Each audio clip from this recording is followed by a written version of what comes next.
कर्जत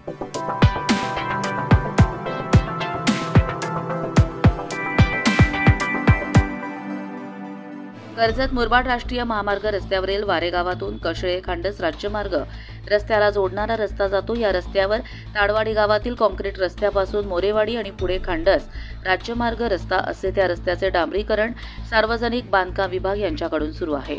त्या ठिकाणी रस्त्यावर कार्पेट डांबरीकरण करण्यापूर्वी तेथे खड्डे भरण्याची कामं बांधकाम खात्याकडून होणं आवश्यक होतं। मात्र आदिवासी लोकांची गावी असल्याने आपण कशीही मनमानी करू शकतो असं ठेकेदाराला वाटलं असावं आणि त्यामुळे या रस्त्यावर सध्या सुरू असलेले डांबरीकरण निधी लाटण्यासाठी सुरू आहे असे दिसून येत आहे।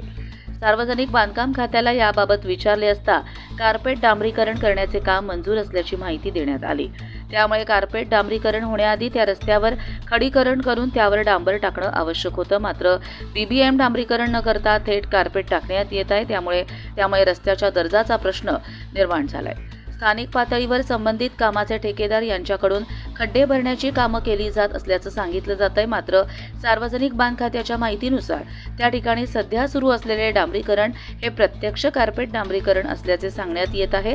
सध्या सुरू असलेले कार्पेट डांबरीकरण हे बांधकाम प्रकारचा नवीन प्रकार पुढे आला आहे। त्या रस्त्यावर असलेली धूळ आणि माती ही बाजूला काढली जात नाही आणि त्याच वेळी गेली 6-7 वर्ष तेथे रस्त्यावर डांबरीकरण करण्यात आले नव्हते आणि त्यामुळे रस्ता खड्ड्यात हरवला होता।